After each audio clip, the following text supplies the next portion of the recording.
Hi there, welcome to Inside Sim Racing. Hope you're doing well, by the way. With Project Cars 2 looming on the horizon, I thought I'd go back and take a look at one of their older titles, GTR 2.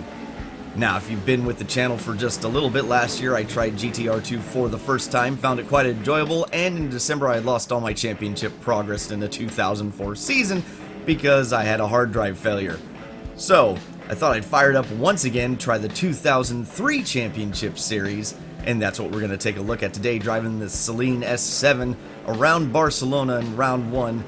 And, well, I just put my thoughts down again as far as what the title has to offer still in 2017. So let's take a look at GTR 2. Alright, getting set for the green, starting in 16th. Didn't have a great qualifying effort, didn't really get a clean lap, and the track was damp, so all kinds of interesting stuff. As I feel like I'm asleep on the start. Passed quite a few there. AI's at 105%.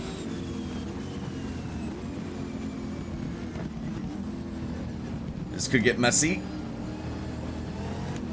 Like I said, could get messy.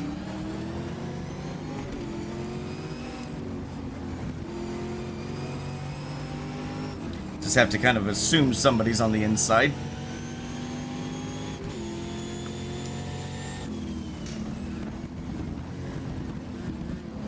Oh, he pushes wide right into me.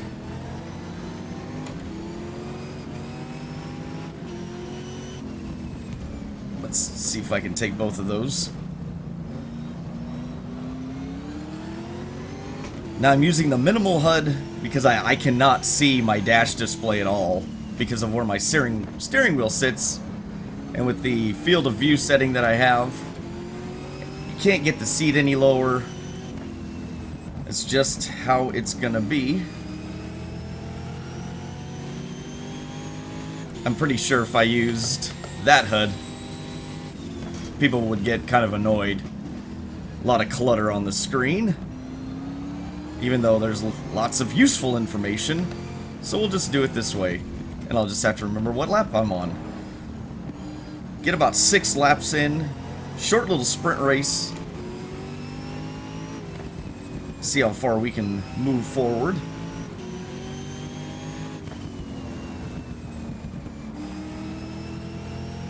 I did touch on GTR 2 about a year ago and ran the 2004, some of the 2004 races. We're up to P12, okay? And ran the Lister. I really like the Lister, but I wanted to try something different. 2003 season. Driving the Celine S7. Like the way this car handles. It bites and feels good throughout the corner. Doesn't do anything weird. You can get to the throttle early, and even when it spins this tire, it's controllable. Oh, okay. I should have just went ahead and passed him, but I hesitated. Sure, I've got a little damage there.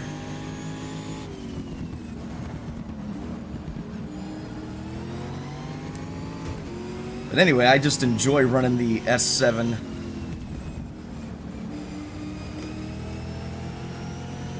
Seems to get around the tracks pretty well. You know, one of the big barriers to running an older game besides getting it to work properly on a PC is, you know, the dated graphics. Some people just can't get past it. I understand that completely. You've been spoiled by the more modern games. Understandable. Also, force feedback isn't as detailed. Again, modern stuff has really taught us how well or how nice it can be, but it's really not that bad. You're missing a lot of the detail.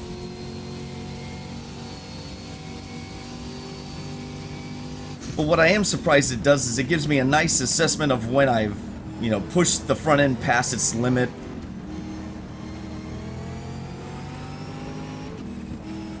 I think even going outside of the line, it seems like it's trying to simulate getting in the marbles. little tiny vibrations and bumps in the wheel as I spin the tire. I'm sure spinning the tire isn't good for endurance racing, but we're doing a sprint race here, so. And I'm running medium tires. That was the default, so I'm assuming that's what the AI is running. Little tire spin there. I am blipping on the up and down shift, just seems to run a little smoother, especially on the downshift. The upshift you could probably get away with not blipping,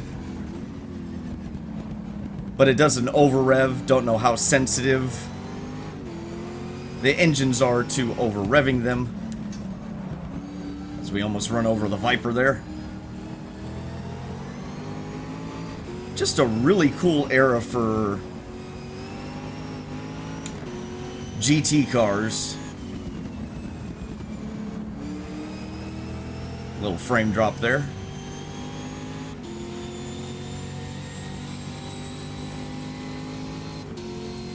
Am running a Thrustmaster TSPC racer wheel. Let's see if we can get this guy.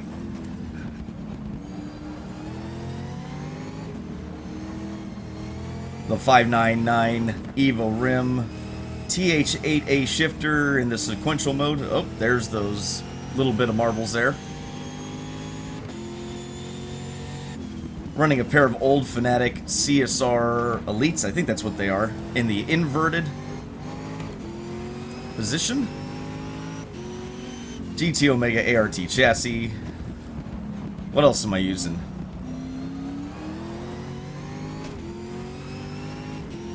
Using the Ripmotech stand.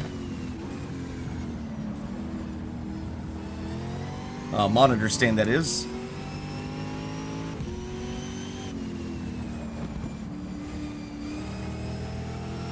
Let's see if I can reel these guys in there. I think they're pulling away.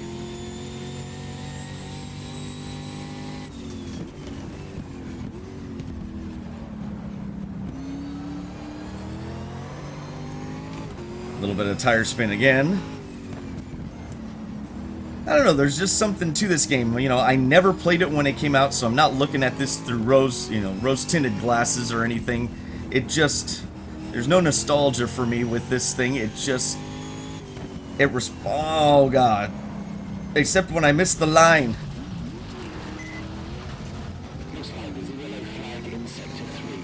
Yeah, that was me. Oops. I was just getting ready to say how well it responds to input, and I completely missed the turn. And that was all me. And that sand will eat you up, too. Oh, okay, that was a little forceful on my part.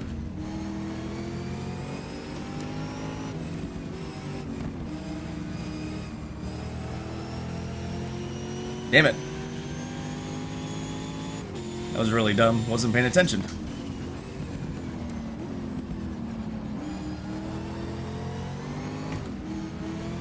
Around the outside, maybe? Yeah, not really.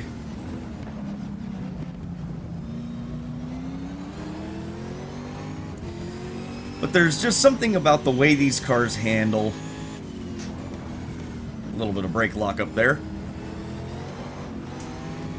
Now I'm pushing the car, but it just bites well through the turn. I feel like I'm not on pins and needles while driving the car. I feel like I can hustle the car. I mean, obviously I made a mistake, but it wasn't catastrophic either.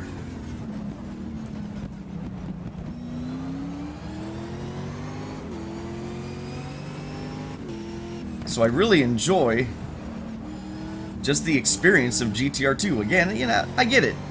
It's an old game. There's plenty of new ones out. Why would you want to play this? I don't know. There's just something to still playing. I shouldn't have downshifted. An older title like this that still drives well. This is the last lap. There's no way I'm catching those guys. I have no idea where the points go to, because I am running a championship. I should have been up there. Where I should have qualified is up about the top 5, but I just couldn't get my act together.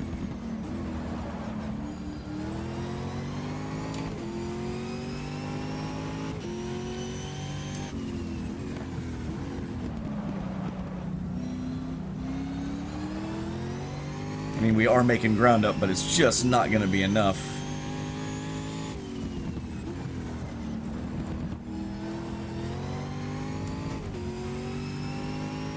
Well, I'm really pushing hard. Gonna leave it in 4th.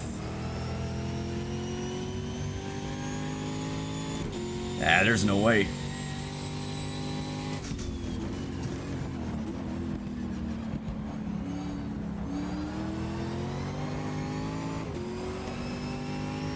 Tires lighting up sideways. The back end getting sideways, that is. There we go again. Oh man, if I ran like this in an endurance race, people would be screaming at me, "You know, tires will never last." Trail braking through that turn. Ah. Well, that was a stupid mistake on my part, but... Ooh, a 39.8. Boy, I was hustling too. And that's the end of our look at GTR 2 2003 FIA GT season, Barcelona.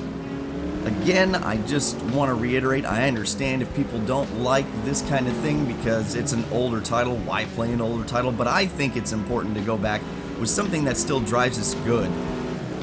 For people that are maybe looking for a budget title or something to kind of break up the monotony, I think this provides an excellent experience. I did the Porsche and Ferrari fix. It is not hard to do. You can find it on No Grip Racing. Hopefully you guys enjoyed this. For all the latest in sim racing news, head up isrtv.com. I've been Strange. You guys have been great. Thank you so much for watching. Take care, and I will catch you in the next video.